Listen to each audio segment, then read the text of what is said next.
32, October 28th. We are at the fire station building, fire department meeting room, and this is a call to order.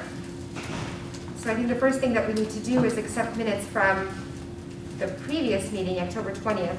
So has everyone had a chance to take a look at the minutes of the previous meeting? Thank you for taking those. I would move that we accept the minutes. Second. So minutes accepted. In that case, why don't we move on to... Yep, did you vote? Oh, did we vote? We didn't vote. Oh, I'm sorry, I didn't see That's that. okay. Disagreement. Did we vote? Can we vote? All in favor? All right, minutes accepted. In that case, why don't we move on to the next item on the agenda, which is discussion of the marketing strategy for the first information gathering session. So at this point, I think we have a sense of the date when we want to do it, so it's up to us to figure out by what means we're going to be reaching folks in town. So any ideas? Remind me of the date again, was it November? I think we settled on November 15th, which is in 2 weeks. Goodness, 2 weeks and just a couple of days from now. So I guess it makes, so are we thinking this first one this time of night? We had said 7 o'clock. 7 o'clock, okay, and that, I'm sorry, on my calendar, is that a Thursday as well? It's a Monday. It's a Monday. Okay, so Monday at 7 o'clock. Well, as far as spreading the word, it's nothing earth shattering, but when I help organize the book sales for the Friends of the Library, we put a notice on the street sign down by Lyman Street, which is easy enough to make happen. There's a person at the, right, Cecilia is her name, I believe, at the town manager's office, and you just ask, they put it on the light board. That's something that I could contact and have them do. Also, the Friends make a just 8.5 by 11 poster hanging in places like Roach Brothers and some of the local businesses. I saw recently they started doing it over here at DQ, but I think they'll probably be closed by then. But you know, just pepper those signs around, and that's one way to drive, spread the word at least. Okay, so we have 2 ways now. One is the light sign on Lyman Street. Yep. And then the second one is just print up a bunch of 8.5 by 11 posters and hang them up in places in the community. Yeah. In that case, we just need to, I guess, figure out who's going to make the poster. Run it by. I'd be happy to make it and show it to all of you. What do you think, John? Would that sort of skirt around, not so much for debate, but just for clarity, like If the message? somebody, if somebody drafts it, that would be okay. Okay. I think. Just no big discussion about it. Yeah. No. I think we just need to figure out, I guess, by which date you would create this and by which date we would approve it. I can, today's Thursday evening, I could get it to you guys by the end of the weekend. And I don't think it would take a lot of approving. I mean, the info to go on the light sign is, it has to be very limited. It would just be council committee meeting, 7 o'clock, please attend. Like, where is it gonna be here? That's another thing we need to decide. It's basically just the time, the place, and the location. Okay. So there's nothing really we can decide that right here. You know, the message is displayed for 8 seconds and it rotates with a bunch of other messages, so it's not a lot. That's good. It's just a very, very bare facts. Mm-hmm. So it's 7 o'clock, is it in this room? That's what you I don't think we agreed on a location, Yeah. so. Yeah, Wendy, were you able to get one of the rooms for that? Would they what? Were you able to get the Memorial Hall or Great Hall for the 15th? Yeah, didn't I? I think you did that a Yeah. while back. I thought you said I thought you said Memorial Hall. Maybe I'm mistaken. Is it difficult to, or I don't even know if it's appropriate, should we also put it on cable TV?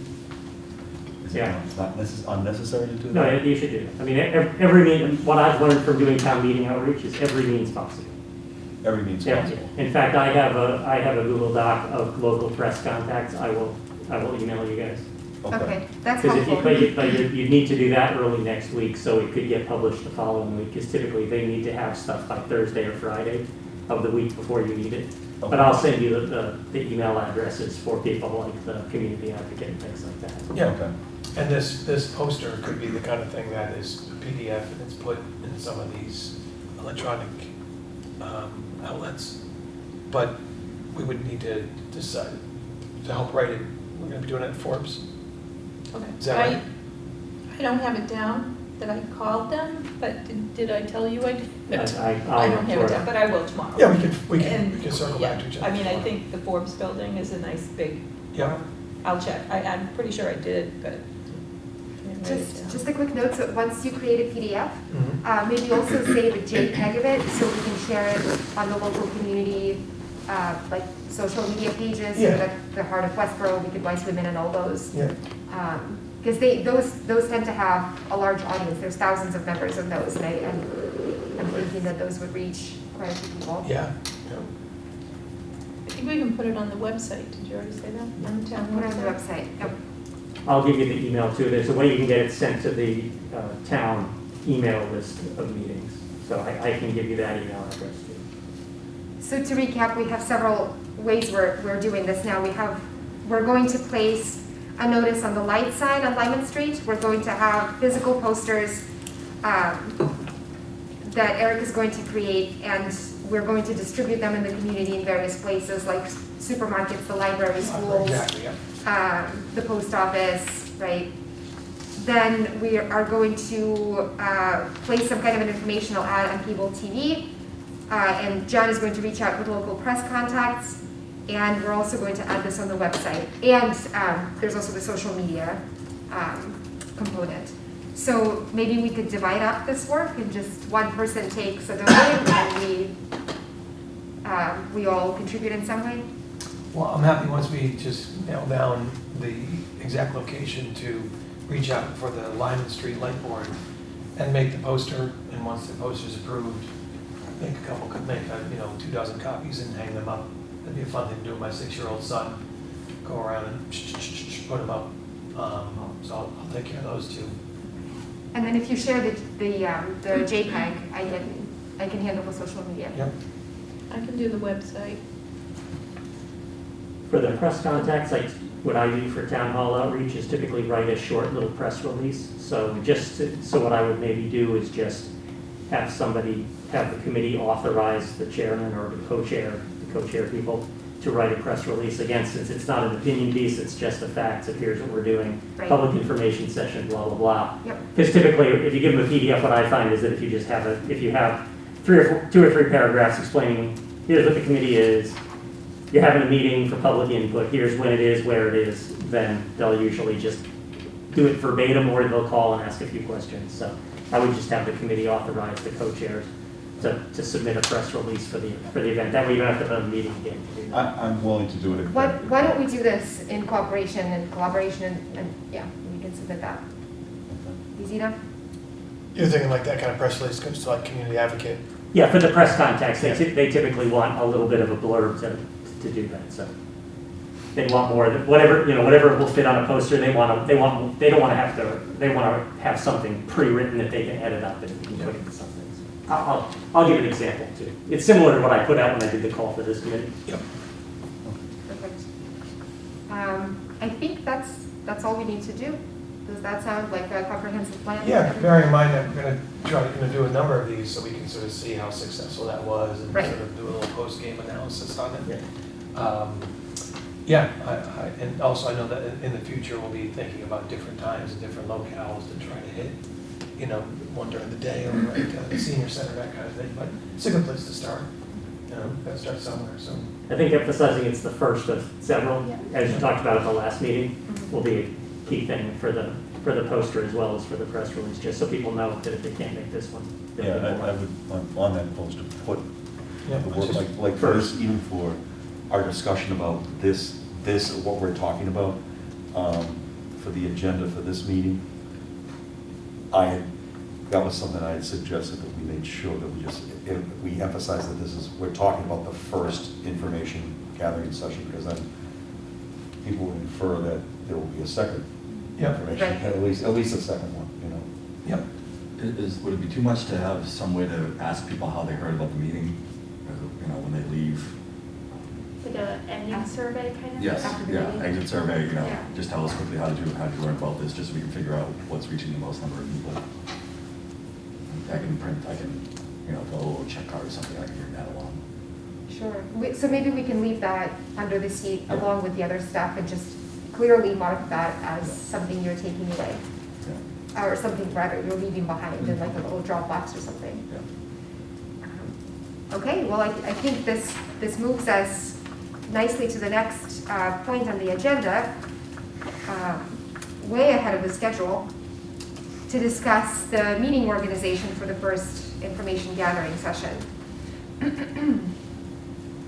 So we have the slides, and I guess the first task would be to present in a brief way what we have on the slides, to lead all of that up to the questions on the final slide. Do we want to figure out who is going to do the speaking? Who's going to maybe start? Who does the first slide? Who does the next slide? Volunteers? How many slides do we have in that presentation? I think it's 4 right now, maybe, or maybe This is- 5, 4 or this- 5. A bit more, More? yeah. Is there? It's like 6. One's the introduction slide. Yeah. I'm pulling it up right now. You want me to just introduce the committee since I appointed it? If you want me to kick things off? I'm not saying you have to, but if you want me to just say, at the town meeting, we authorized the creation of this committee, here they are, and I can do the introductions and then hand it off to whoever you want to be the lead speaker to go through it. I think this I'm would willing be to do that. helpful. Yeah, that would be very helpful. Yeah. Let's see here. I'm just pulling up the link too. Oh, no, it's not opening. Do you think you could share that again? That lives in your Google Yeah, I have Docs, right? 6 So- 6 slides, and there was trouble You sharing. want- Let you me want try one, sharing it Mike? right now again. Yeah. It worked Oh, better that's if fine. What's your personal email? Because it worked better last time. Sure, let me Yeah. write it down. I don't know why it's not, why I'm having access issues. It wasn't just you, it's something that is my, Because it's an institutional account, is Yeah, that right? yeah. Okay.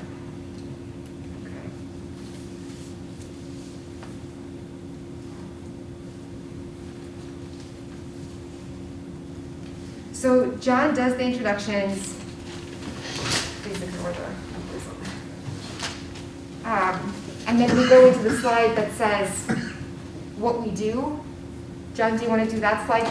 Do you want to talk about what we do as well, or should we at that point pick it up? I think probably, to put it in the committee's own voice, I think I'll introduce the committee and then talk about the process of appointing it. And then I think for you to talk about the charge and what you want in your own voices would probably be the best way for the people at the meeting to get to know you. So it doesn't seem like it's me. I just think it might be, just because people might not know you, people would know when I stand up and call a meeting to order, there's more people who will recognize what's going on. So do we have a volunteer who wants to present the first slide about what the committee does? I'll do it. Okay. Is everyone on board with that? Do we need to take a vote, or is everyone just on board? Yeah. All Support right. it. Just figure there's enough in us that we probably each will do one maybe. Right. In that case, we're moving on to the next slide, which is the history of the Westboro Town Seal. I would like to do that. Okay. Do you want to take the next 2, maybe? Sure, I can. Because they go well together? Sure, unless Dan, do you want to? No, I Speak think that on makes it. sense to blend them together. I'm not sure that, I almost feel like limiting the number of speakers going through these slides might make it run a little more smoothly. I see.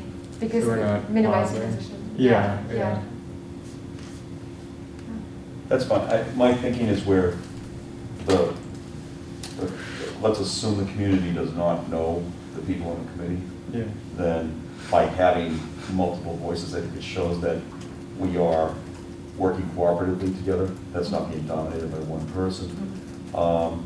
And because of that, I actually just think for that first one, we can reevaluate this, like Ian suggested after we're done, but I would say it probably would make sense for us to at least have 3 of the 8 of us present. That would be my suggestion. Well, if you take the next 2 slides, that still leaves a lot of space for Yeah, another speaker, right? So that still hits the 3 at least. yeah. My concern is at that point, we just appear to be like a kindergarten presentation.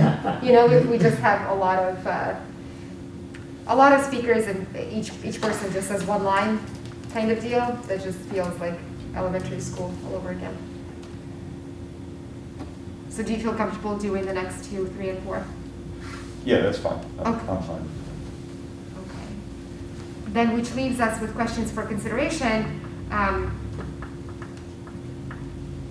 Anybody particularly strongly wants to introduce those? And I think we should take them one by one, right? So this is the part where we need to figure out sort of how to structure this. Right, do we want to have all 3 questions at once, or do we want to? Right. Yeah. Even what I would, if we want to do one at a time, I would suggest only showing one at a time. Exactly, so additional slides, but yeah, exactly. Look, I was thinking maybe introduce somebody showing one slide, and the next, and then Okay. the next. I And the can 4th choose that. slide has all 3 of them on that. Yeah, I like that. 'Cause Yep. I feel like if something occurs to you about the first question late, Yeah. you still want to hear that. Yeah. So I'm gonna change that right now. And then, but does anybody feel strongly about Which question? presenting? I'm just gonna, I have them in order now, I just changed that. So I did one slide, shows one question. If you're paying attention to it in real time, do you wanna see? Yeah, So thank you. basically it's gonna go to first question, then the next one pops up, and the next one pops up. I think that makes sense. Yeah. That first question about what the image and Mhm. values, that's going to provoke discussion from whoever's in attendance. I would be quite surprised if it doesn't, Right. And, really from that, my guess is some of the other 2 questions the 3rd question probably won't be something that the residents would be thinking of per se, like what should we do, what would you recommend we do? But that 2nd question, I think, if this goes the way we are hoping it would, I would think it would kind of fall into that 2nd question. Mhm. You know what I mean? And if it doesn't, then we can prompt it, Mhm. So, like, what do we do if we kind of get bogged down on the first question, and there's a lot of interest, a lot of, Maybe we have someone keeping time Mhm. and just say like, okay, like maybe think of, okay, do we know how long this is going to be? Mhm. And then like break it up and say, okay, we can spend, 10 minutes on this, 10 on the next Mhm. one kind of thing. I'm assuming that the questions is where we're really going to have the bulk of the time being Yes. spent. So we don't want to really put a limit of how long we spend on each one, because if there is a really good conversation, we don't want to Right. cut it short. Mhm. So, but maybe just someone keeping time to say. Mhm. So do you mean like if we were to establish a set time limit? Yeah, like, And that- kind of that like how we could do inhibit- minutes, but not really keeping it Mhm. as strict, I guess. Mhm. Like, I just wonder if we'll know, there's a bit of me that thinks you'll get, it's much like trying to figure out the timing of running a meeting like Mhm. this. I think we'll start to know when and if comments start to become repetitive, Mhm. Mhm. then that will be our cue, and we can kind of look at each other and go, well, we're gonna try to move on, Mhm. and because we have other information we'd like to gather. If you feel strongly about still making a comment on question number 1, you certainly, we could just say to the residents, you certainly could do that. we can also, sorry to cut you off, we can also, on that like exit ticket kind of thing, we can, that's just what we call that's how I call it. Yes. It's a very elementary thing to do. We can also leave maybe a part where we say like, do you have any other questions, comments, or like concerns Uh-huh. about this? Leave them here, that way we can address them at the second meeting, kind of thing. So what I'm hearing then, maybe along with that speech and that question about where did you see the notice posted, maybe we could also include these 3 questions, leave some space for folks to answer, and then include also the 4th question, which would be any other additional comments or remarks that Yeah. didn't get heard. That's nice. To allow folks a safe face, we could remind them that this is the first of a number of Mhm. sessions, and in the interest of, hearing from others, like, please, this is great conversation, like, we'll be having other meetings, so Mhm. it's not like, the person gets a chance to say it then or never, so. By the way, I'm happy to put together that packet that we would leave under the seats, or on the seats, or what have you. I do wonder whether we should put some, and I would like to at least bring this idea up. Should we put a time limit for how long each speaker is allowed to speak? And with the idea being that, so I'm gonna throw out a number that, a time frame that I know has worked when I was involved in town government before, was about a 5-minute speaking time. With the idea being that if there still is a lot of time, we feel a sense that there's a lot of time, that same speaker could come back and speak as long as others have been heard first. So we could always just put that caveat in, something of that nature. But I don't know what you think of that. I think that's reasonable. You know, but I think it would make it work, but I do think some semblance of a time limit.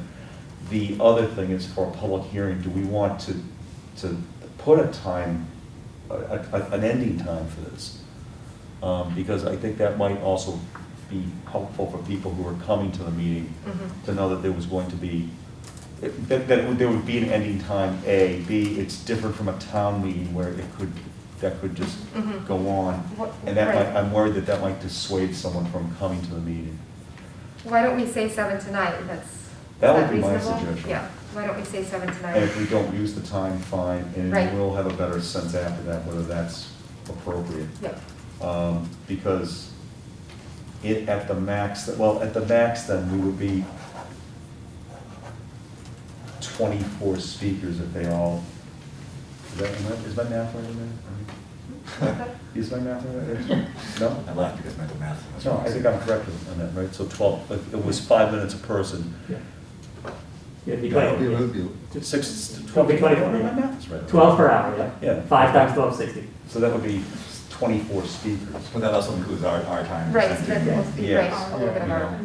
I bet not all speakers would go for 5 minutes. Yeah. Well, I I don't think think so. that's true, probably there would be. But I think that gives breadth to the opportunity for someone who did want to go longer. Let's assume the average person, you know, if you speak 2 to 3 minutes, that's a lengthy period of time. So- I'd like to throw something out there at this point, which is this, is that what I'm hearing so far in the community also is that there are folks who are worried legitimately about things like COVID and coming to a meeting full of people under the constraint of COVID. And then there are parents of small children, there are people with jobs who are not able to come between 7 and 9. And so these folks have wondered if they are able to write something down and send it in and have these remarks read. So I understand that we would obviously allow for remarks to be sent in, but they want their remarks to be read out loud. So is that something that we should set aside time for a priori now at the planning stage? So at that first session? At that first session, exactly. I like the idea. I mean, I would say that priority would be given to the people who showed up, and then if time allowed, because the point of this is to gather information. For us, is it's secondary positive is other people hearing what other people think, but we're tasked with like hearing out the community and recommending a decision. So a written response or written thought down on paper that we run out of time for, we would be able to read together and also do it at the next meeting maybe. I agree with that if we would welcome those types of comments. Right. Those comments would need to have the full name of the person who submitted them, their street address, much like we would expect at a town meeting if someone was going to speak. And then to speak to Eric's point, if we said we would read those aloud at the, I was going to say we'd read them aloud at the end of the meeting if time allows, or if time does not allow, then we would read them at the beginning of the second information gathering session. Because one thing that's occurring to me is, what do we do if we're saying this and then someone sends us a 4-page, 5-page commentary? Well, it would have to be this, whatever they send in would also have to be under that 5-minute time limit. Are we able to do a full Zoom session? Like I know like this one would be in person, Right. but could we have An additional, full, like I don't second see one why be not, totally yeah. Zoom. Yeah. I think that's a great idea. Not for the first session, but certainly for the future ones. I mean, we have the technology. We've been doing it for a year and a half now. Why And the not? state, and I don't- the Commonwealth allows it right now, so. Okay. I know like with the, I mean, for our school committee, Mhm. we did one where it was, you were allowed to be in person, but then they also took questions from people on Zoom, Mhm. and they went every other Mm. as well, like, That's, yeah. if there was a person that was there that wanted to speak, Mhm. they got to go first, and then they checked Zoom Mhm. if you wanted to speak, so like that could be another option, I like a that. kind of like two I like for that. one. I like that more than relegating people who send in their remarks to the end, because that inherently then pushes those folks aside, whereas they can have very, very legitimate reasons for not being able to make it, because honestly, in this age group, coming out between 7 and 9 is prime time when children are going to sleep, you know, it's really, really difficult, so, Well, maybe, you're right, so maybe what we would do is someone in the room and Yeah. then a written response. Exactly, it's exactly So as Jenna just Kind of said. with the same concept where you'd sort of oscillate back and forth. Oh, I see. It also helps sort of change the energy, gives people here who might be coming to the mic a chance to compose their Right. thoughts. So, I mean, we'd be really fortunate to get a sheaf of stuff that I don't think. people would like to read. Right. Oh, I think we already have that coming. right? But it would help definitely placate this idea, like, I didn't get a chance to have my voice part of it. I'd like us to do all that we can to meet people wherever they might be, you know, so it's a great idea. So in that case, would you mind putting some text on the PDF Yep, that you post in places that, that one of the ways to participate in that first information session would be to send us remarks? yep. They would still have to be under the 5-minute time limit, Mhm. and maybe just give our email address as the email address to send it to. Okay, Would we want to actually put the questions Mhm. on it as well, so they kind of have a script to follow almost? That's a good question, right? Because they wouldn't know what to answer, right? Right. They could just send us. Exactly, just my musings on town seals in general. Or just letting them make remarks, I don't like that. Really? But if they want to ask questions, Mm. I think that's good. Mhm. Because what do you say if someone just sends a Mhm. written remark? Okay, that's your feeling. It's not like we can, or would really respond to that. Mhm. It seems like that would be their feeling about something. Mhm. Whereas if they asked a question, we could answer it. So I think we have the space to be able to maybe like in a box on that PDF to say, these would be the 3 questions that we will discuss. Here they are. Wouldn't take a lot of space on that. Is this gonna bog us down if we're gonna have people who come to the first meeting, who their schedule allows that they can come, fine, and I fully respect that, that this timing of this meeting and the timing of any meeting may preclude the ability of residents to come to the meeting. I'm just wondering where we are kind of not, we're not really sure what we're gonna get. I'm just wondering, are we setting ourselves up to get bogged down in minutia of commentary where that's why I'm suggesting that we might, I like the idea, I really do, of, here's one, here's the other comment from outside, I really do like that idea. However, I'm just worried that we're going to get bogged down with this, and then people who took the time to come to the meeting will not have a chance to be heard. That's my one concern. But see, that wording in and of itself, people who took the time to come to the meeting reveals your preference for the people who came to the meeting, but people who didn't come might have very, very valid Absolutely, constraints. I'm with you. But since we're going to have additional meetings, Right. I'm thinking we could structure this after we have some idea from the first one. I'm just thinking maybe we could structure that. We could go to that format. It just occurred to me, maybe like in December, I'm gonna throw this out there, maybe then in December, we could do a Zoom meeting and then weave in comments we had that were sent to us instead. My concern now is just that we don't know what we're going to get. We don't know how many people. What if we have 100 people Then- attend this. I don't expect that, but what if we get 100 people? If we do get 100 people, we count our blessings and we say, whoa, we have a great, robust response from the community. It's our job to process these responses. It might be a lot of work, but this is the literal task of this committee. So we buckle down and we process those responses, right? And if there's that strong, robust response at the first meeting, hey, it means we did our marketing job well. Yeah.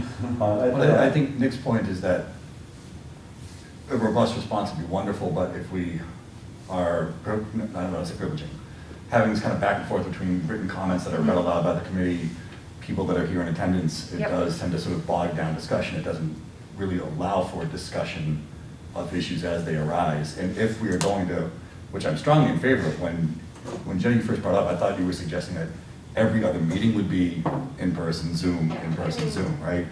And so that I think would make a lot of sense, right? Having multiple remote meetings for folks who cannot attend in person would be the space where those individuals would be able to ask questions, give commentary, et cetera. So one of the things that John said, which I think is very true, is that it's not just, the hearing session is not just a space for us to learn the sentiment of the town. It's also for everyone at that meeting to learn what everybody else is thinking. And if we, at the first session, the very first one, establish that people who showed up, which is people who are childless, people who potentially don't have to go into work the next morning, people who might be retired or what have you, we will get a very uniform sentiment. And we will get reinforced in that, like, these are people who showed up mostly believe X, Y, Z. Because we're excluding them. That's a biased sample. You know this from government. Yeah. But then We're creating a biased sample. But then the Zoom meeting would be the same. But that's just the the other second meeting. Dynamic. But that's the second I meeting. think I see the meetings as, I don't privilege, first meeting doesn't really mean a whole lot other than that it's the first meeting, and then we're gonna have a second and a third and a fourth. They're all counting the same at the end of the day. I think it's priming. I think if you set the tone at the first meeting, then you've primed everybody else in this town to think that that's the response. That's the That's how elections work. I don't know about that. I don't know about that, Well, because political the- science agrees with that, so. I don't agree with that. I don't agree with that sentiment, because I'm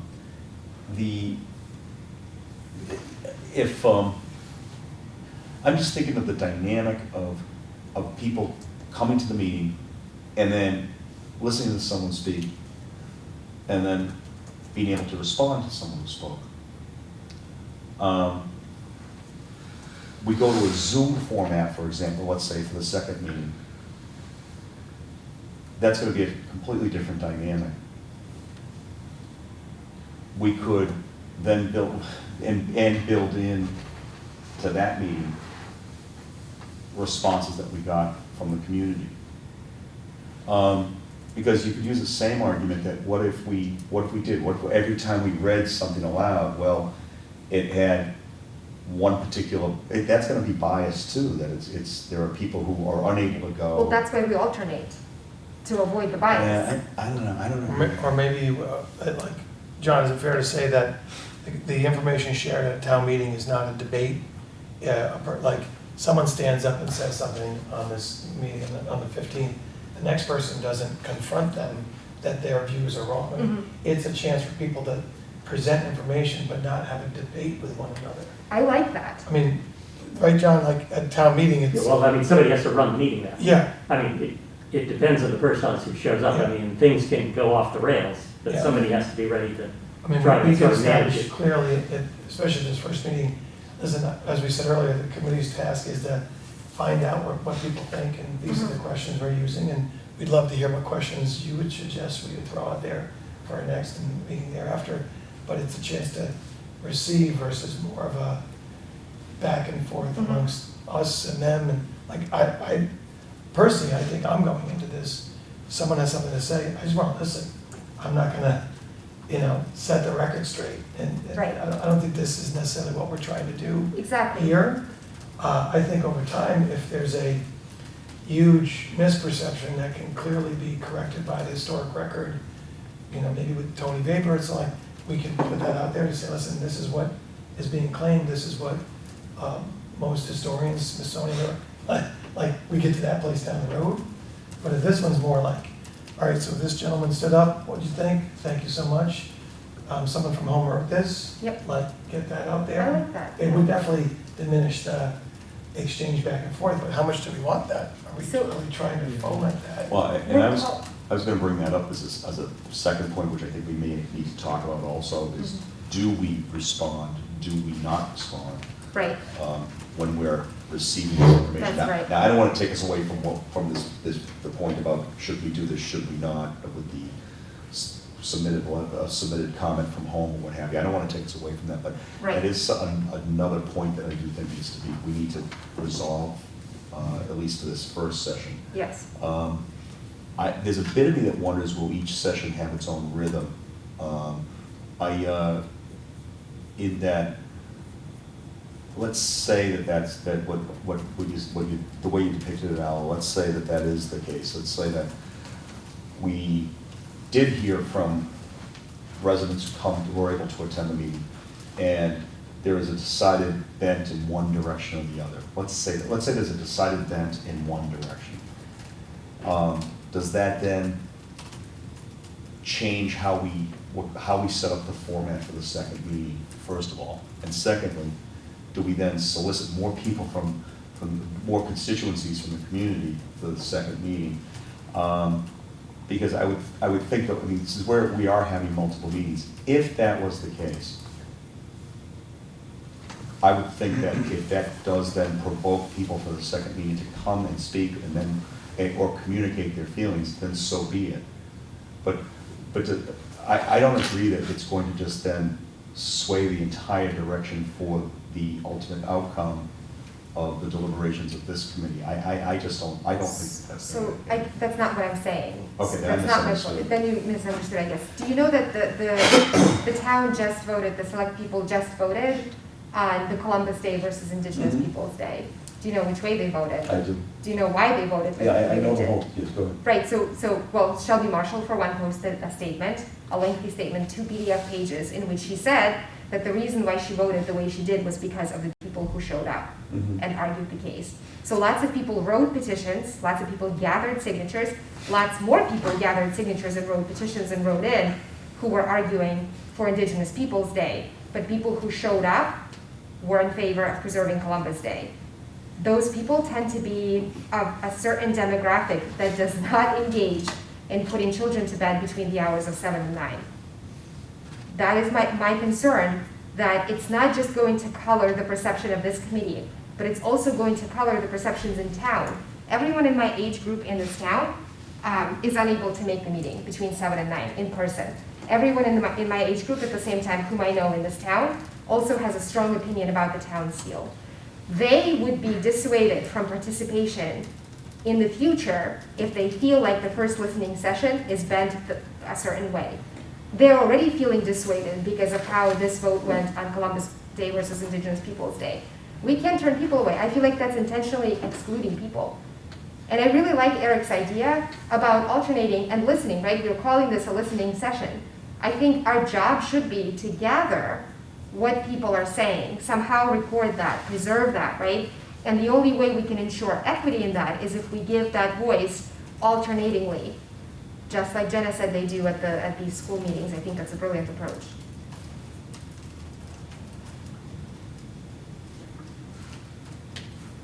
Do we want to take a vote? It seems like there's disagreement. Or do we want to talk more about this? I would just like to talk more about it because here's why. Let's say, for example, we go to the third listening session and we decide to have it on a Saturday from 12 to 3 or from 11 to 2 or something of that nature. That group, the group that will come to that too, will also have a bias. Am I wrong about that? I mean, That excludes, still Of course excludes it people will. with Of course it COVID, will. right? So there's no, I don't see how there's a way to be able to, I wonder if we're just, There is a way to read their remarks. no. We What- give what- them voice. But what about the possibility of having multiple remote info gathering sessions? Would that not remove at least some of the potential? Some of the, but why Well, I'm not in just the remove the exact same equity? boat as you and the other people in that age group, as are my, friends in the community. I don't have the same sense as you do that having a first meeting where, you know, if you were in person, you're participating, and if you're not in person, you're not participating. I don't see that as something that would convince others to just, you know, not engage at all. If we're making clear from the start that there will be at least one, if not numerous, options for remote involved. I guess I don't understand why exclude when we don't have to. What is the problem? If we are not after discussion, what is the problem with simply reading people's remarks?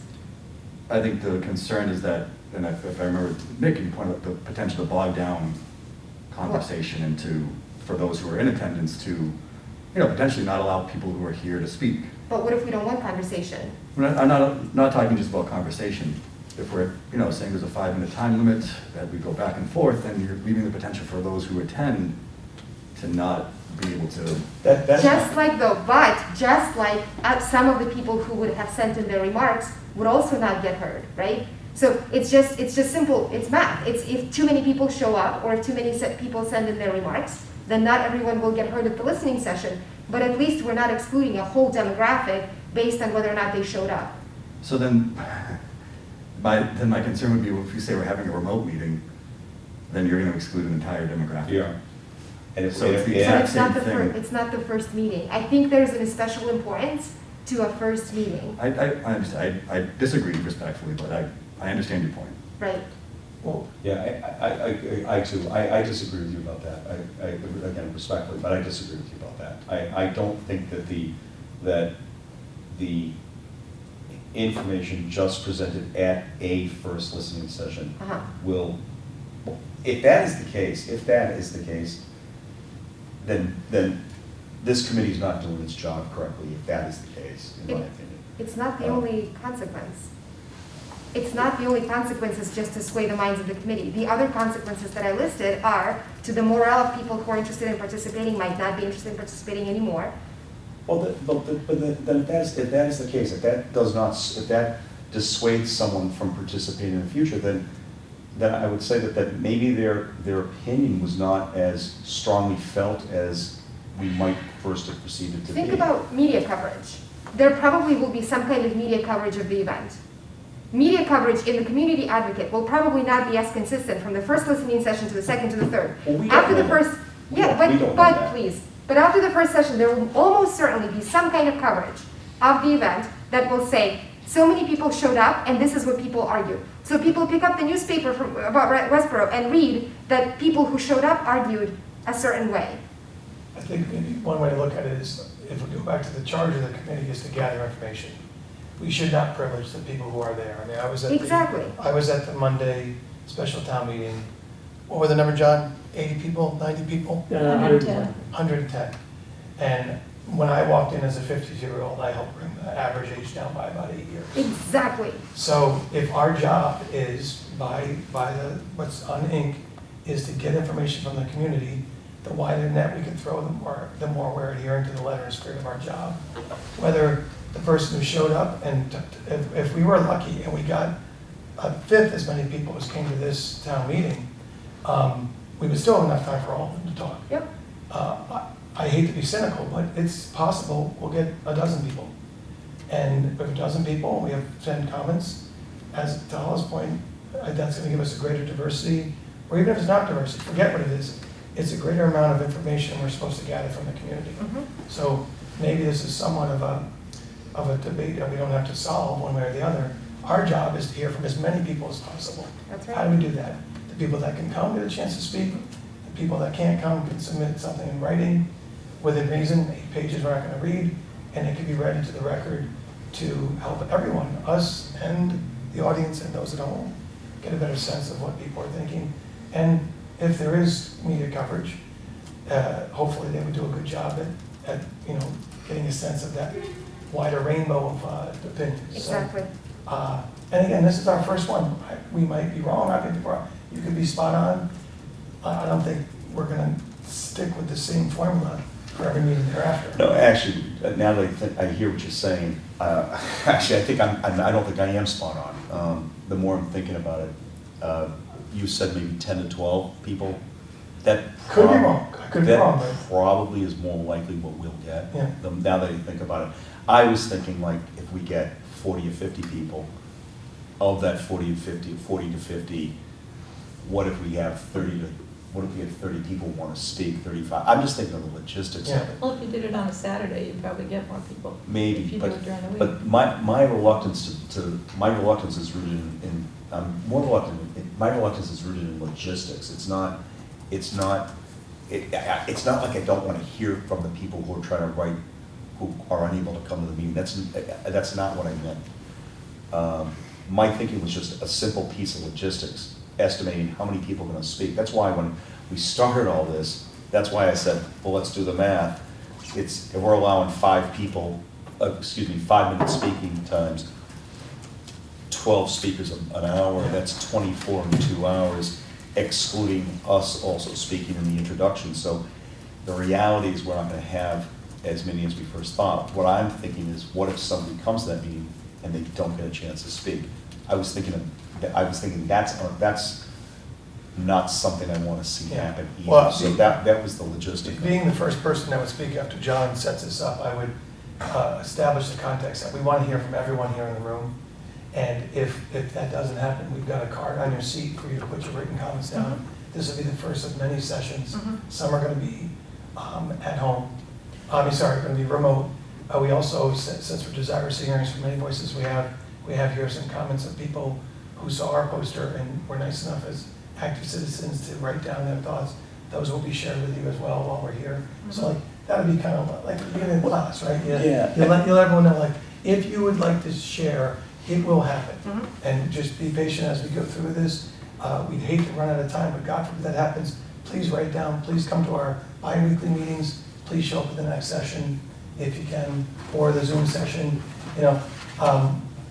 Doing these kinds of things for quite a while, a dozen would be great. I'd be surprised if we were in a position where we ran out of time. And we're saying 7 to 9. If it's 9 and we got another 20 minutes, I'd stay at like 9. No one's kicking us out at 9. It's just nice to explain to people. No, the thing what I'm it is. starting to think about it, I know that the town meeting uses the 5-minute measure. I'm starting to wonder if that's too much time. Yeah, I think That might be too much. Maybe that's what it is. I So think again, 2 or 2.5 minutes. Yeah, so I understand your point, and I'm not trying to exclude the demographic you're referencing. That was not my intent. I'm thinking more about just sheer logistics of how do we make this happen if the group is larger than well, I was imagining a larger group. How do we make that work? Does it bog down the process going in order to allow the people who took the time to come out to speak? Does it bog it down? That's where I was coming from. And maybe I wasn't a particular. I would love it if you stopped saying took the time to come, because if you just that phrase implies that people who didn't come didn't take the time to come. Whereas I know people in the community, families of color, some of them, who have children with special needs and cannot split the childcare down the middle like I'm able. So it's just not, even that phrasing presumes that somehow these people are slackers. No, I didn't. Didn't take the time. I don't think I said that. Well, you didn't say the word slackers, I said it. But what I'm taking away from the phrasing, people who took the time to come, then other people didn't take the time to come. Wait. Now that is not at all what I meant. Well, you did just say. That is not at all. what I Okay, meant. so maybe we can switch that phrasing just to not sound that way to those people who can't come. That's fine. But Great, that is not perfect. at all. Well, I appreciate that, so maybe we can change that phrasing so that it doesn't sound like that's what you meant. It didn't offend me. I'm sure it didn't, because it probably didn't concern you that way. But I have friends who would be deeply hurt by hearing something like that. So maybe instead of saying, people who took the time to come, people who are able to come. Sounds to me like that would be probably more precise. That's fine, but Great, I don't thank like, you. I really don't like being spoken to this way, to be perfectly honest with you. Well, That is not. honestly, I don't appreciate If I friends. could, may I finish? That is not what I meant. That is not at all what I meant. And just to be very clear, that is not the intent here. The intent in the discussion that has gone on with this committee up to this point has been to try to cast a very wide net. That is what I was intending to do. That is what I meant by my words. I don't like having words put into my mouth or being accused of something that I did not say. Oh, I see. So maybe we can change those words and that's a simple fix. That's fine, but I would like that to be taken back, because I did not say that. I did not imply that either. I'm not sure what you implied, but I just really didn't like the wording. So would you like me to take back that you should change the wording? I think this discussion is becoming less and less productive. I think so too. I think it's becoming less and less productive. And I think that if we deeply disagree still on whether or not we should exclude the remarks of people who are not able to make it, then we should take a vote on that. I'd just like to say, we're not trying to exclude. I'm perfectly happy to vote in favor of allowing them to be read in. Okay, And I do think that, I think it's important that we all understand that we all want to capture as much of the community sentiment as possible. We're just trying to think through the logistics of the best way to do that for everyone. let's do that. And I think, Here's a proposal for logistics. Yeah. Like, what if we had a word count sent by email, received before the start of the meeting? And then, we'd have time to collate those, read them out. We Right. wouldn't be trying to process them on the spot while we're leading this meeting. And then we could alternate in person and emailed responses. Yeah, that I works, like that. that works for me. typically like we do a a double space. three-minute talking, which is more generous than a town meeting, which fits a lot more people in than a 5-minute over 2 hours. And if we just say a single double space page, that's typically 2 minutes of speaking time. So 3 minutes, double spaced. Would that fit on the PDF, do you think, Eric? This kind of like the rules of what we're saying. Right, Yeah, I exactly. think so. I'll show you what I put together. We'll figure out how to get down there. So are we then all in favor of allowing people who are not able to make it to the session to have their remarks read? Yep. Happy to move past the sticky point. And then there was the other question that Nick raised about do we respond or do we not respond if somebody asks us a question? Or rather maybe raises a point or what have you, that we are able to respond to, should we respond to that? Yeah, this is a good topic to get out in front of, right? Because sometimes, can one step out of their role as a member of the committee and speak as a fellow citizen and is that allowed? Because that's one thing. I'd be uncomfortable sitting as part of the receiver information with something, let's just hypothetical, blatantly racist, just blurted and I'm just sitting there and Right. going, okay, and anything else, so I don't know the answer, but I have the same desire to figure that out here, Well, at town meeting, John, Yeah, Yeah, whoever runs the People- meeting, you yeah. just say you're getting out of hand, let's Right. reel it back in and focus your points. I also think in the beginning, we really need to set some guidelines. This is how it's going to work, we need to have this be structured. If there's no structure to it, then I think that's when you're going to get those extra comments or things that people are saying that isn't necessary. I think we need to really make sure that people understand that we're here for a reason. We need to state what that reason is and have it be some kind of structure to this information session. And that needs to be stated right in the beginning. And to speak to that point, would it make sense then to put a slide in that says that? I was just gonna say Here's that, the yeah. purpose of the meeting. This is what it is, and just to be explicit about that. Yeah. I guess there could be some low-hanging fruit, like if there was a specific question about what's a town seal used for? I think Right. there's some information that we have, because we've thought about it a little deeper maybe, potentially, on this level, the granular level, but I think the larger questions might be something that we'll want to sit on, and you can never go wrong with say, it's a really good question, can you give us some time to think about it as a committee, if it's Mhm. appropriate? Mhm. Because it's not saying no, I but think it's, we'll get questions that we won't have answers for. Yeah. I think Right. most of the questions. actually, that would be a we good won't have feeder answers. for the meetings thereafter, they would go along with the ones we have on the slide. you know? Yeah, I think the other question you brought up, though, the other point you brought up is an important one. What do we do? Someone says something, we're sitting as a committee, and we know the information they're presenting is categorically incorrect. Mhm. So what do we do? What are we gonna do about that? Do we address it? Do we clarify? Do we say, we've got to please stick to the question Mhm. that's being asked? And I throw it out there, and I'm not trying to take us down, I felt like I think I took us down a rabbit hole with the discussion about who's there and who's not and all that stuff.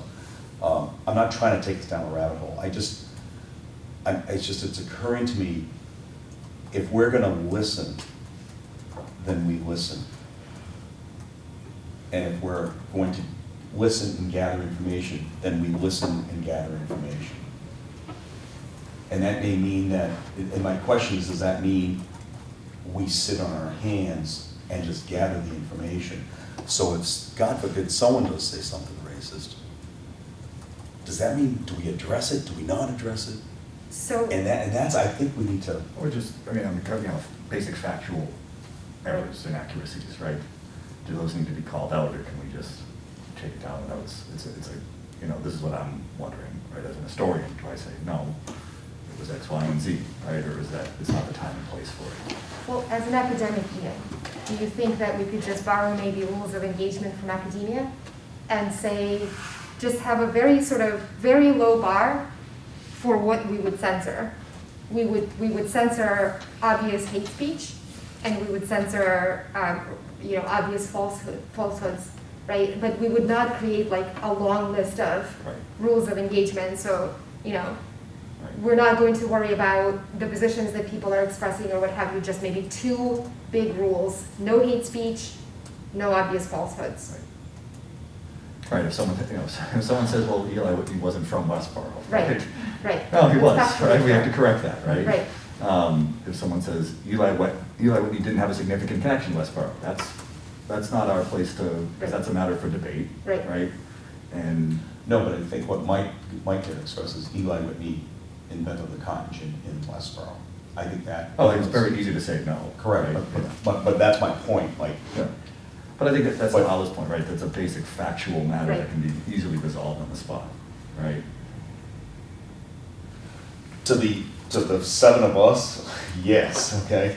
But I'm thinking like, what happens, like, we chose to correct something one person said. I could see someone else saying, well, wait a minute, you corrected her, but you didn't correct him. You know what I mean? Like, I'm just trying to, Choose kind of thing. that's why I go back to the original point, which is, if this is an information gathering session, and if we're gonna listen, then do we just listen? I guess that's my question.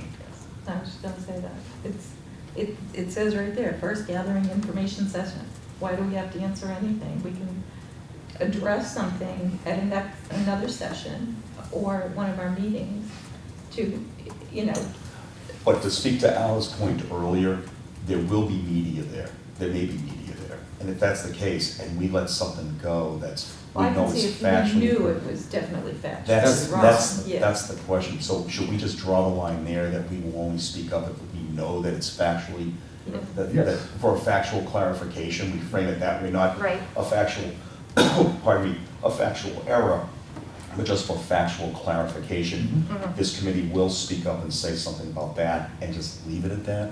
Because I think if we get too much into a list of what we will and won't Right. do, Yeah. I think it invites a big Yeah, I think problem. a fair amount of this might be a game day decision, I would let the person finish their remarks, and maybe before the next person called on it, it was clearly in like an undebatable kind of place, like Eli Whitney was born here, but he left when he was in his teenage years, whatever, there's only really a few that will fall into that, we could just set the record straight, not make a big deal of it and kind of go on, but we are there to gather info, and so some of the info may be misperceptions. So that would be, where we do that right after we do the town seal committee charge, we would have another slide that would just say, Yep. here's the purpose of the meeting. Yeah. So, should it be purpose of the meeting, or should it be sort of standards of engagement? And then just have 2 of those points: no hate speech, no obvious factual falsehoods. I would suggest that we are a little, maybe the language be a little more benign. Because I think we all hope. How do you benignly say no racism? Well, that's what I mean, like, I just think if you use that, if we use that, then, that's why I would just say, like, we will make the committee will make a statement to correct factual errors if we are aware of them, and just leave it at that. What should I title that? Rules of engagement or something else? No, I would leave it. Process of the meeting? Is it instead of something meeting that Process of we the could meeting, sure. need Process, to break down, or is that just something we could say? Oh, Like, I see could what that you're just saying. be in our script? Do we need to? I think it's something that just be said aloud, Yeah. right? So no slide, Yeah. just say it out loud. Yeah. Okay. I think if we watched, I don't know if you guys have been to town meeting or you could watch it. Just, John does a good job Yeah. of keeping control of the Mm. audience, and people do get up and they say things sometimes that Yeah. aren't true. I think a and- key thing will be the chairs deciding who's, I mean, you can do it together. You know, I mean, just my experience, you have to make a lot of on-the-spot judgment. Do I let it go? Do I stop it? And then, so if you sit next to one another, you can give each other a look and just, I think it's best if some subset of the group, preferably only one or two people, are the ones who sort of have to make that call. Mhm. So it doesn't look like it's, 8 or 9 on one or something. It's, you have to assert control of the meeting, but at the same time, you can't have it look like people are getting ganged up on, or they're gonna respond in kind, and it's gonna get ugly, or it could get ugly, so. It's a delicate balance. It's, game day decision is a good way. You just have to sort of see what happens and play it out and fix things as you go. So if we get an email with a factual inaccuracy, do we still read it? With a note afterwards? Yeah, we I get think that right. caveat that we're going to correct factual information. Yeah.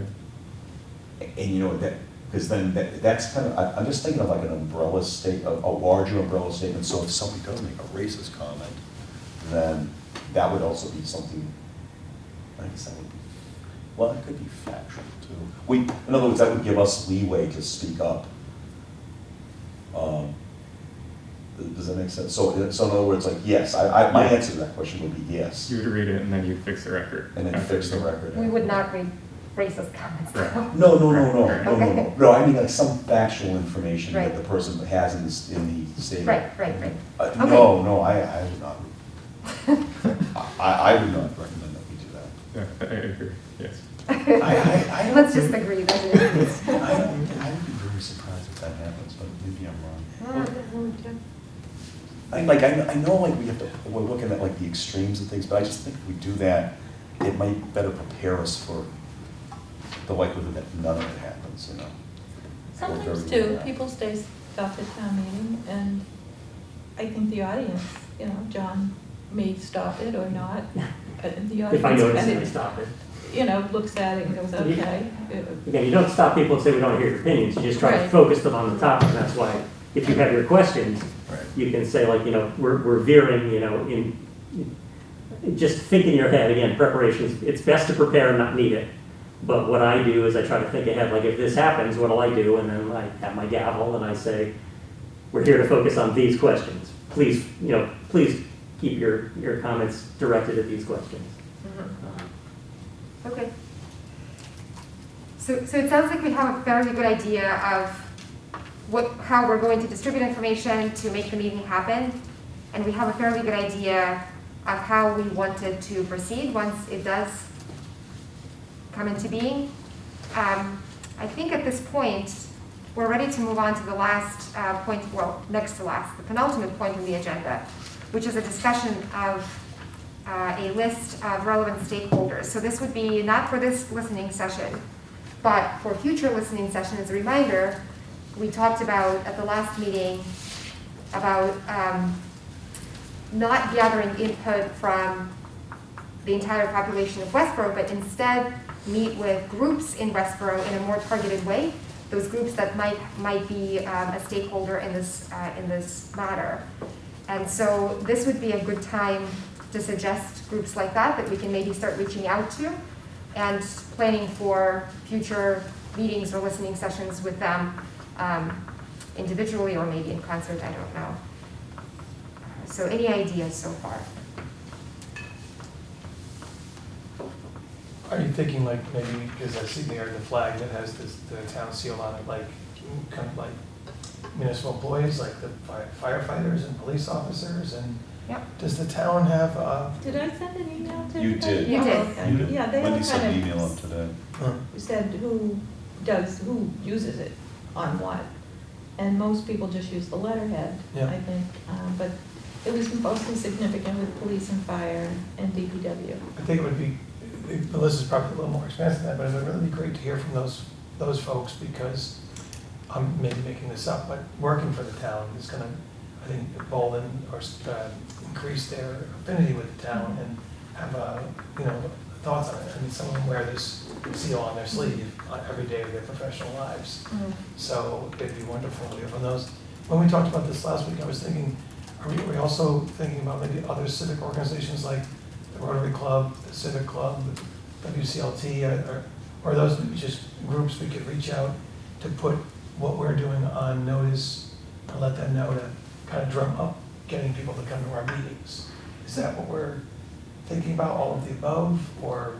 It doesn't strike me like those groups are stakeholders in the matter, but they do strike me as a useful resource, maybe to distribute information. Okay. I think if we're thinking about stakeholders, municipal employees is the first obvious choice. All right. Anybody who's related to racial justice should be the next obvious choice, right? So that's the Diversity and Inclusion Committee, and then We Care, and then who else? Maybe the schools should be considered, because we are educating our children about this. So the religious community, I'm thinking, might also be a stakeholder in this, might be considered a stakeholder, because they've taken on a lot of these fights in the last couple of years. I know B'nai Shalom would be interested if we reached out. I think the Lutheran Church might be interested. The Unitarian Church would. The Unitarian Church, definitely. I think there's an interfaith clergy council that knows how to get in touch with all of the clergy. That There might be. is. Yeah. There is. Yeah, because that department, because they meet amongst themselves, and they could probably say if they're having a meeting, if they could come here, or you could go there, or whatever. Because they know how to get in touch with all the clergy. I think the Diversity and Inclusion Committee has. They probably have a representative They from have there, so some- they would know how to yeah, get in touch they with them, would know how yeah. to get- Because that way you don't accidentally exclude, a faith community that you just happen to not know about, which I'm sure there are many, that I don't know about. I guess to speak to Eric's point, should we reach out and invite them to come, or should we reach Ask out for FaceTime from them. and ask if they want us to come to them? I mean, that's my, or should we see, we could offer both, we could do it that way. I'm flexible, I'm happy to do either. If we, how does everybody else feel? Do you want to go there? My sense is it might be easiest to reach out to them and ask them to come to us, as opposed to them trying to schedule, Or- if we have X number of stakeholder groups, we're talking about having a separate meeting with all of them, or just one single stakeholder meeting where everyone would come to. Or send a statement by same logic, right? Send Yeah. something that they've prepared, written down. Yeah. So we could then have a single session for all of the stakeholder groups. If they're not able to make it or send a representative, then they could send in a statement that we will read.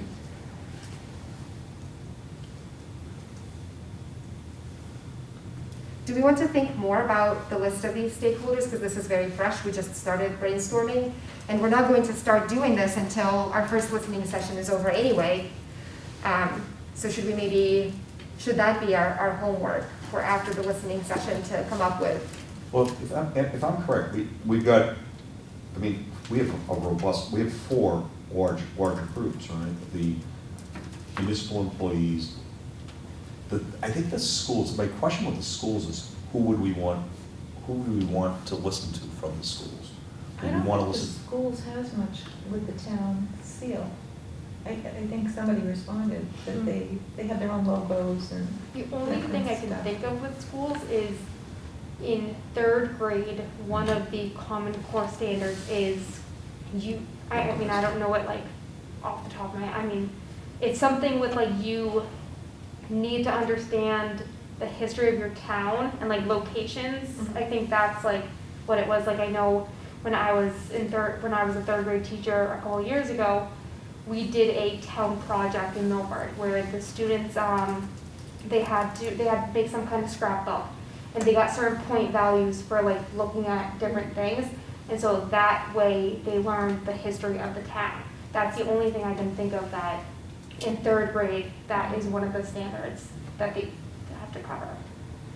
But other than that, I don't know how much the curriculum Well- has to do with it. Well, I have a question. Is the purpose of this list we call them stakeholders? If let's say one is a student in this community, the existence of the seal as it's presented now, that makes that student a stakeholder, just equivalent to a resident who's a taxpayer, or a resident who's a renter, or whatever the living situation might be. It makes those folks also a stakeholder. Am I correct? I'm just trying to think, like, who else are we? I guess is the single measure that the stakeholder is making use of the seal, or is it that they have, or are we seeking their opinion about the use of the seal? That's my question. And if I'm incorrect with where I'm going with this, tell me. But My sense of what a stakeholder means is that it's anyone who is in any way affected by the seal. So it's not necessarily that they display the seal or use the seal. I don't think I understand the distinction between renters and owners. Would you mind clarifying that? no, all I mean is just somebody's a resident. Right, However, whatever their however they are a resident. right. And the reason, that's all I meant by that. So I'm just thinking, like, if we are, like, the schools were mentioned at first as one on the list. My question is, who at the schools would we want to gather information from? That's my question. So are we trying to gather it from students, from faculty, from teachers, or because it's, yeah, I guess that's basically my question. So- And maybe it means we should not go to this. Right. See, based on what Jenna said, it sounds to me like it should be, we should reach out to principals, but then maybe prompt the principals to also reach out to teachers. If a particular teacher who's teaching civics to children, right, would be interested in voicing their opinion. If somebody in the town of Westboro teaches elements of the seal to children, then I think that they are a stakeholder. They wouldn't be teaching the It seal, would- they would be teaching local history, Right, okay, right? And then all juniors do learn about Eli Whitney and the cotton gin. okay, They're not learning about the town seal per se. okay. You know this for a fact? Yeah. Okay, cool. I was thinking of this as sort of nodes, like the principals, and there's only 5 of them or 6 of them in the town, have access to emails of about 350 people that would maybe be interested about this, and the more, anything we can do to get more people coming in. Personally, I think stakeholder is sort of semantics. Municipal employees, same thing. There's an email list with everyone who works for the town potentially. And could we tap into that to say, hey, please, we're having this committee, we want to hear like everyone's voices. If we could somehow get each resident in the town in to be part of this, the more the better, right? So the school, the social justice groups that you mentioned, like, it's just a way to spread word in a more efficient way versus someone just driving by a sign on the side of the road. If it comes from the principal, maybe even they make a plug for it at the staff meeting, it might especially perk the ears up of people like the civics teachers like myself, so. I think there's very few people that work for the town that live in the town.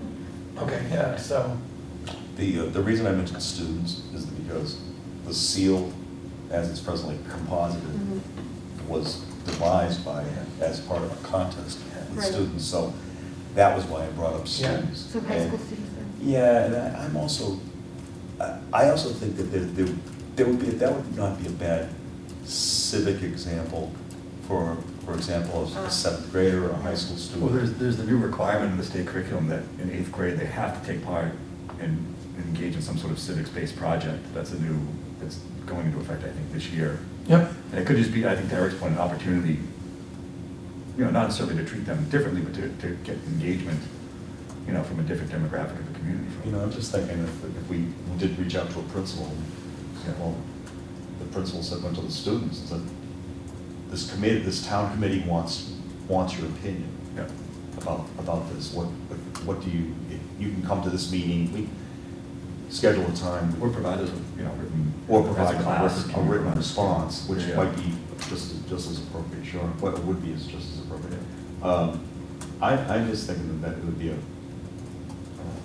I think it would be beneficial for the community and beneficial for younger students to know. I think it's a great idea. Yeah. It's very forward-looking. Definitely. And although these students can't vote subsequently about the seal, I think that their voices would still be heard by the adults in their lives, and that's, like you said, it's a great lesson. And then eventually they will grow up and they will become voters at some point, right? So, yeah. Well, I'm hoping that might, maybe that would spark them. Right, to be a little more civically oriented, we can hope, yeah, exactly. You know, I was thinking about, with like, you know, I'm thinking earlier, we're gonna have 30, 40 people. It's like, what might happen at this first thing is we get one person who shows up and we get one email and that's it, you know? And we're like, oh, what do we do with the other hour and 50 minutes that we, you know? That's kind of like, I was trying to think of the other extreme, you know? So am I right, am I wrong in suggesting we're having a discussion about whether or not we should have a sort of separate engagement with particular stakeholders, or if we just treat everyone this, you know, because of the point Wendy raised, the fact that town employees don't necessarily live in the town.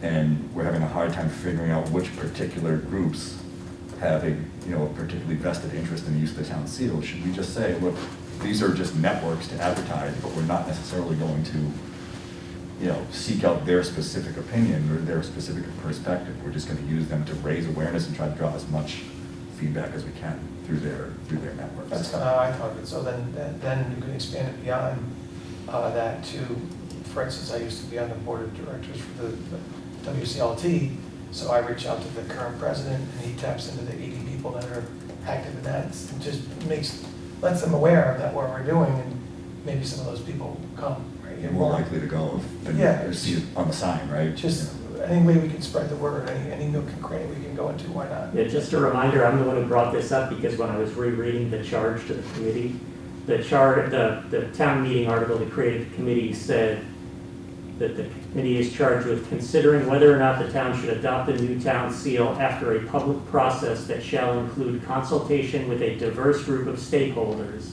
and then as a separate clause, holding multiple public forums. So I just brought it up because the committee needs to decide how it feels it meets the charge of consulting with a diverse group of stakeholders.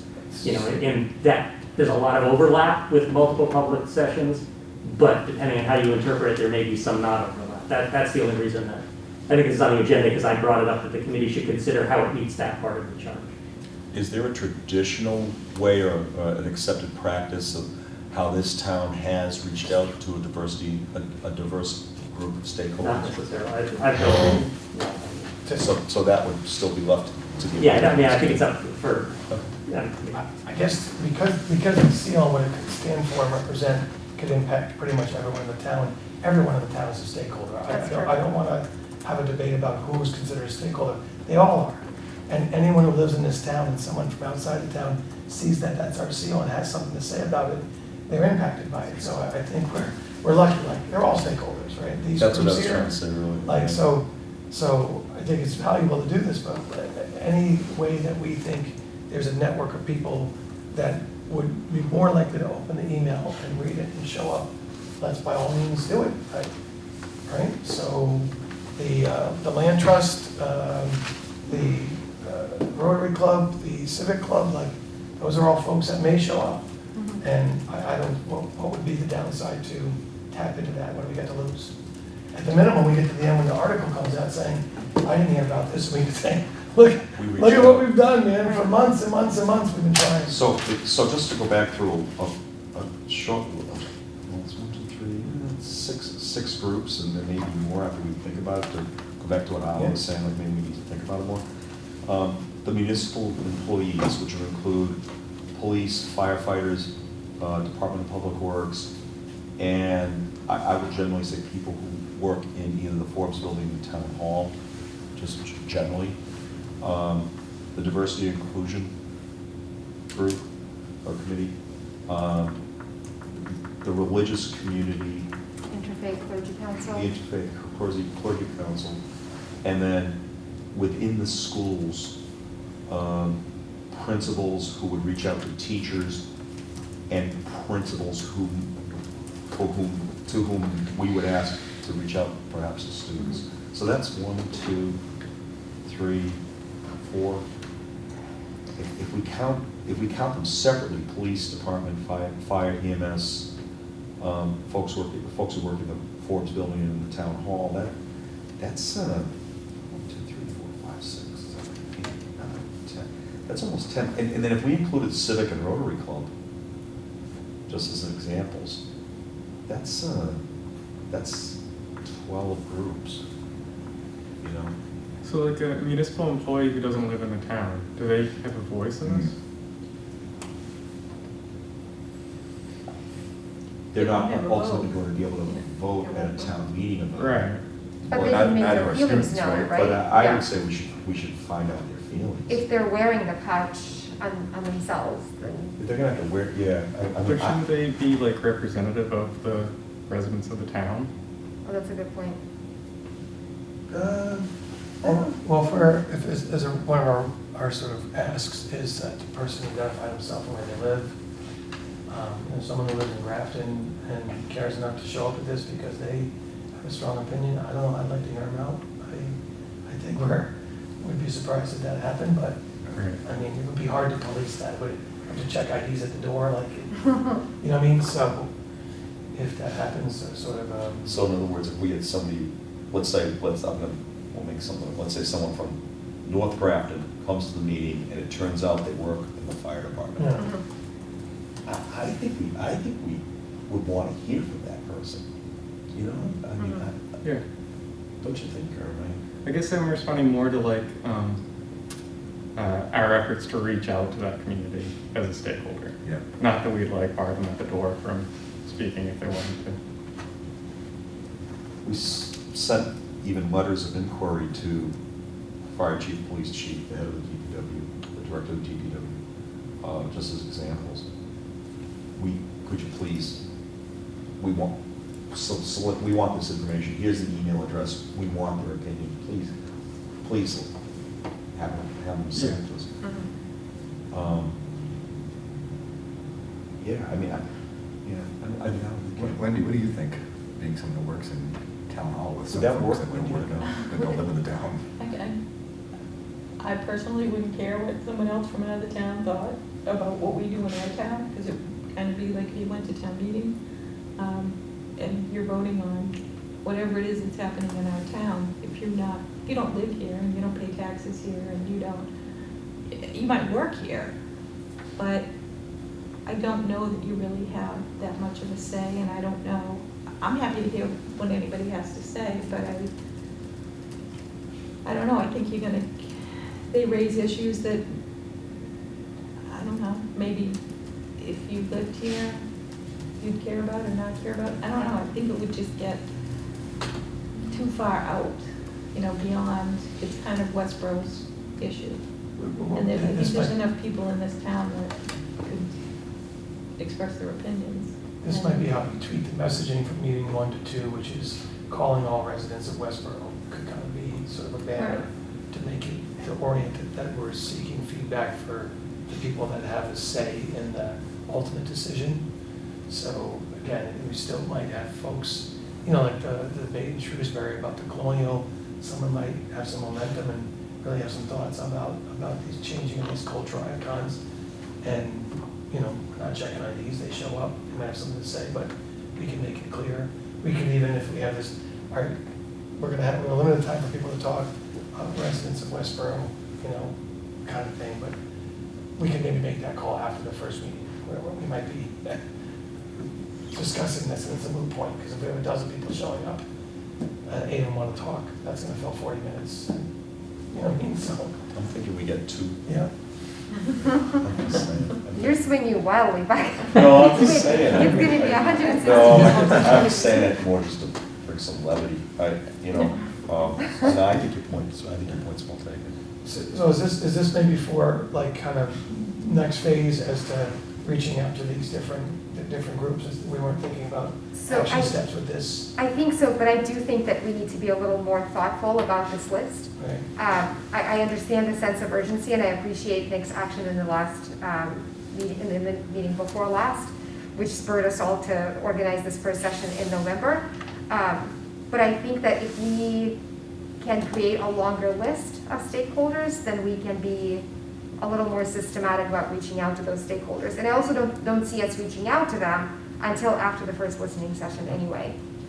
So maybe we could fold that into the next meeting, sort of finalizing that list, and that would be the next the next task for us, the next practical step. When you say stakeholder, are you thinking a personal feeling because maybe you wear the badge on you, or you have it on your letterhead or on your business card, or are you thinking more, it's a cost to the town, with the fire department, so it's on all our vehicles, and it's gonna cost a lot of money to replace that and change that. I'm a little confused about what is.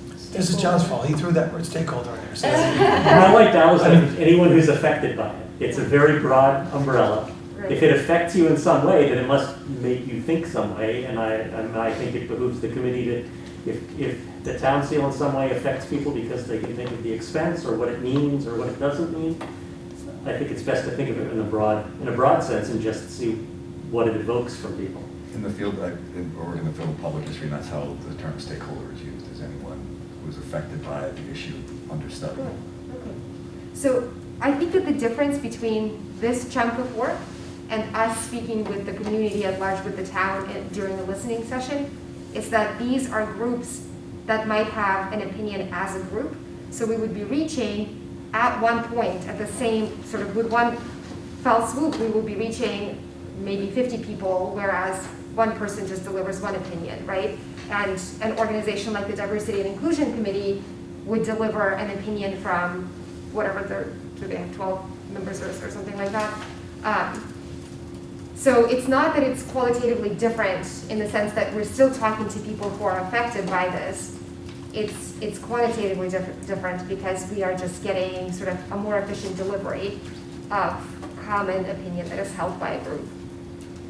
I think the history of that, my understanding of the history of how that came to be part of the charge is that there was the thought that perhaps by talking to these groups that represent other people, you might get a few aha moments where somebody says, oh, you should talk to so-and-so. And it might be that the 9 of you might not have thought of it, but for instance, talk to the interfaith clergy. Right. They might say, oh, I know from my ministry that you should talk to these people. So I think that's another reason why that was called out separately. Essentially the network effect of trying to find, just trying to get as many people who might be affected who we don't even, they're like a silent community that the 9 of us or 10 of us don't know about. May I recommend that we kind of move the point and pick this up after our first meeting? Absolutely. Because I think it will, That's my it suggestion as well. will a lot will be illuminated as to how deep we need to go. I mean, if we get a bunch of the folks that this culmination of this conversation would have show up at the first meeting, then we're at a different place. So Right. I think it's a good thing to consider, but if I could, maybe we could put it off. I agree wholeheartedly. Just a little later after the first meeting. I have one other topic, maybe if I could interject here. We're going to be potentially over at the Forbes in the big old auditorium room. Is that Either at a Memorial Hall, when he's going to try to Which figure is out. Memorial I think Hall- she booked one, but I I don't booked remember one which of one. them. Well, let me tell you where I'm going with this to make the point. I'll let everybody That's know. a beautiful, lovely space, but the physical environment is very standoffish. If we're at that big table up front and there's a 40 feet gap and there are the chairs there, that emotes a different thing, that a vibe that I'd rather not give, which is where the Star Chamber, and thank you for coming.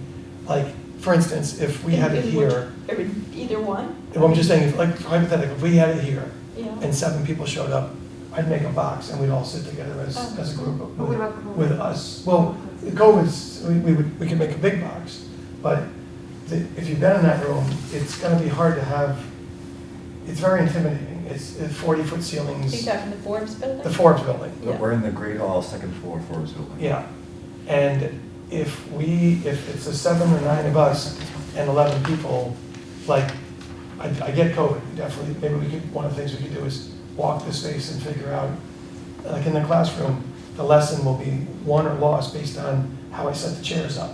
So if we want to really get people together and have their voices feel heard and all that, 40 feet across, echoing off the walls, I think it just won't work that well. So just something to consider. Maybe first we decide exactly where we're having it. I'm not too familiar with the place in Town Hall that you're talking about. Memorial Hall? Is that where It's the not board as select- big, it's a great hall. Is that the select board where they Yeah, meet? yeah. Okay, that's a little better, because it's just not the giant, The only thing there is there's a podium yeah, that's right in the middle. yeah. at the Great Hall, you could move those chairs, all the chairs. So that can be moved table in the and be front- Brought forward. Okay, yeah, And, yeah, they could join in, make it a circle. I mean, you could set the chairs up any way you Yeah. wanted. I think there's just a little more, you could, movement there. Okay. Than in Memorial Hall. Yeah. But you can take a walk over and look. maybe I'm overthinking it, because we're gonna invariably meet in different places, over time, so that wouldn't actually happen, so. Let's figure out the place first, and then maybe I'll come back to this concern I have.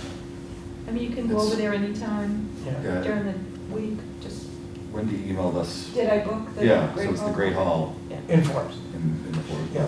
We're also scheduled to end at 8:30, but, yeah. maybe it doesn't necessarily, it's a hard cutoff. There wouldn't be anyone after us, right? Does it start at 7 though? Yeah. Okay, 7 to 8:30. Okay, sorry, thanks for indulging me on that, but, Yeah, no, and, I mean, I think we could bring it in. I know Okay. what you're saying, Yeah. it is a big room. Yeah. And but we could definitely move the chairs up and make people feel more Yeah. clustered in like this. okay, So it sounds like we've been ultra efficient today, and we have blown through this agenda. What we need to do still is to prepare the agenda for the next meeting and decide on when we're going to meet. So obviously, after the November 15th hearing session. Don't forget that has to be posted as a public meeting as well, so. Once you get the time, place, everything set up. So now we do have the time and place set up, right? We have the November 15th, Yeah. 7 PM, Forbes Building, second Forbes Building, floor, Great Hall. Great Hall. And the procedure for that would just be to do the same email. Yeah, yeah, just post it like a regular meeting. Your agenda would be essentially essentially welcome at 7 o'clock, public listening session or whatever. So then we need an agenda for the meeting after that, right? The one that's after the listening session. We need a date too, right? We need a date. We don't have a date.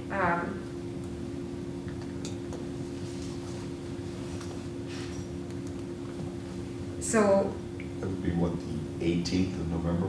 right, so the 18th of November is Thursday that week, because the Thursday of the following week is Thanksgiving, so.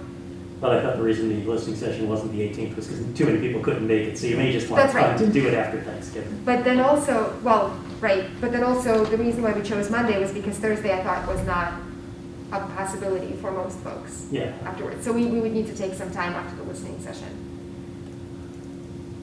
Do we feel like we need to meet one more time before we have the actual listening session? I think we're fine. Just asking. I agree. yeah. I think we're Just I think asking we're the fine. question. I think we're in good shape. I mean, we have the structure for it, we have the slides for it, we have the marketing plan. Yeah, that's fine. I'm just asking. Okay, so then it's not gonna be the 18th because we're not all available. It's not gonna be the 25th because that's Thanksgiving. So it'll be December That takes 2nd. us to December 2nd. So should we then figure out maybe the schedule of meetings for the month of December? December 2nd and December 16th maybe? And then we're going to the holidays. Question I had before you get to that point. Uh-huh. Did we have, to go back to Jenna's point earlier at the start of this meeting, would we want to try to schedule a Zoom session for information gathering in December before the holidays? Or is that too ambitious? Would you rather wait and find out what we gather from the November meeting?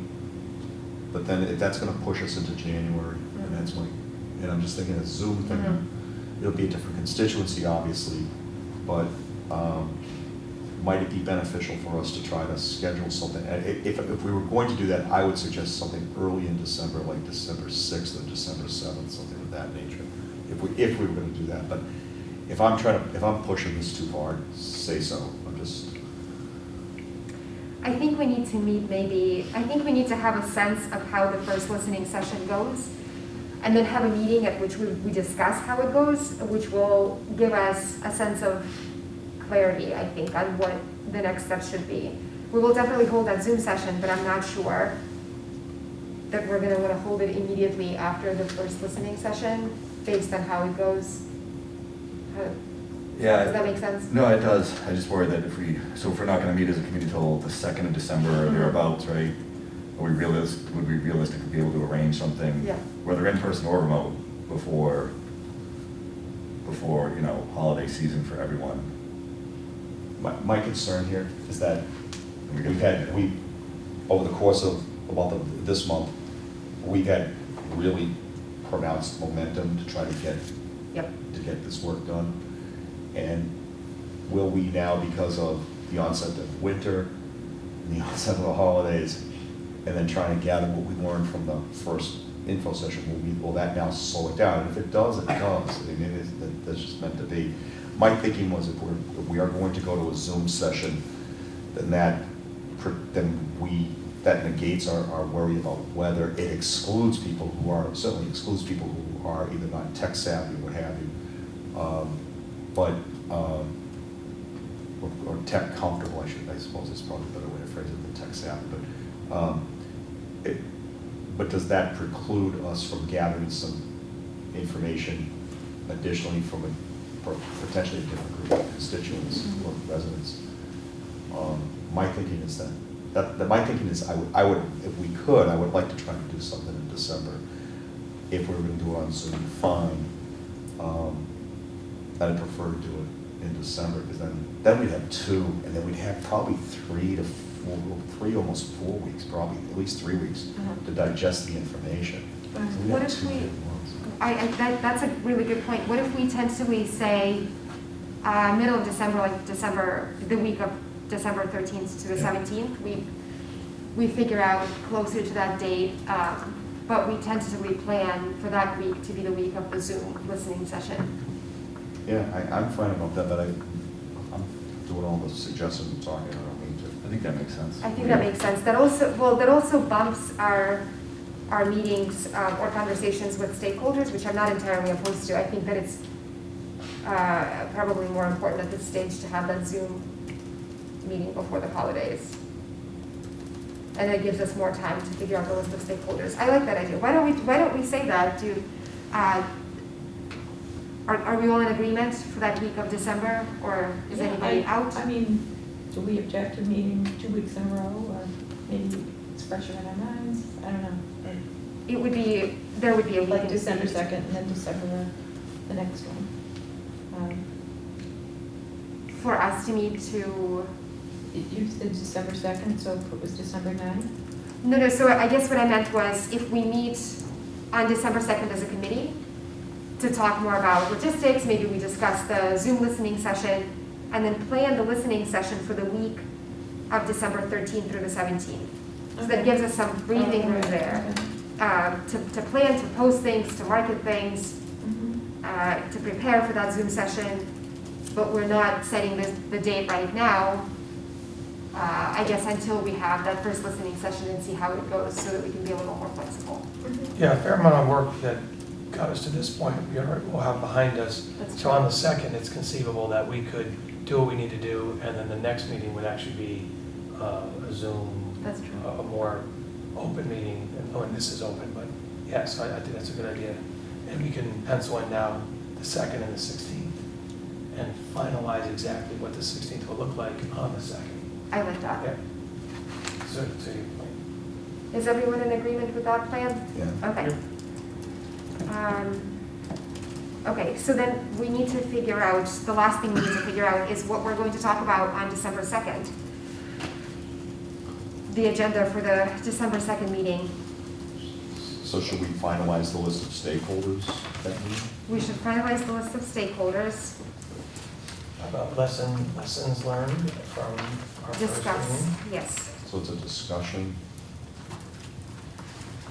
of information gathered, information received. And I suppose we could plan that Zoom session at that meeting as well. So plan info session. Should we also talk about marketing for that as well? Absolutely, great. So marketing and content.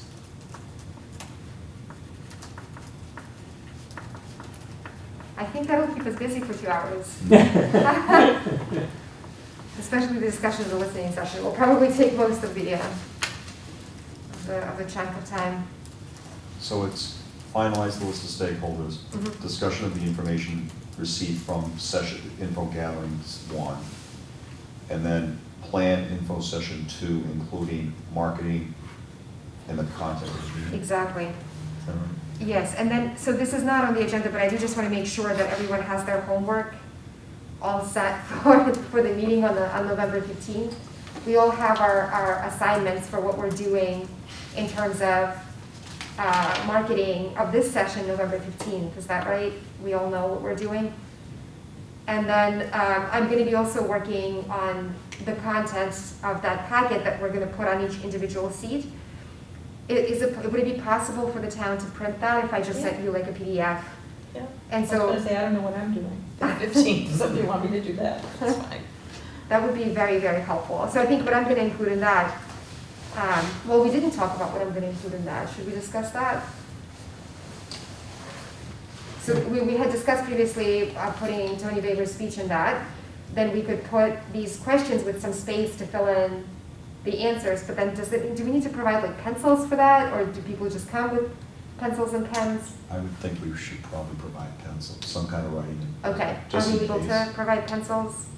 Yeah, probably. Okay, so space for answering these questions and additional questions. Do you have any other comments or remarks? And where did you hear about this meeting, to Ian's point?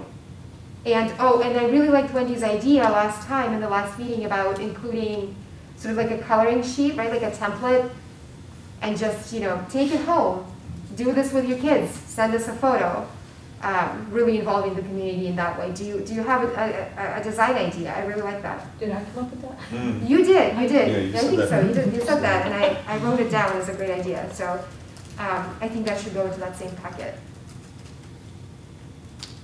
I think that's it. Are you? I don't think there's anything else. Am I forgetting anything? Okay, that's great. Then I need a motion to adjourn. So moved. Anyone seconding? Yes. Okay. Everyone in favor? Yes? Excellent. All right, we're then adjourned. Thank you very much, everyone. This was really, really quick today, efficient. So what did I suggest?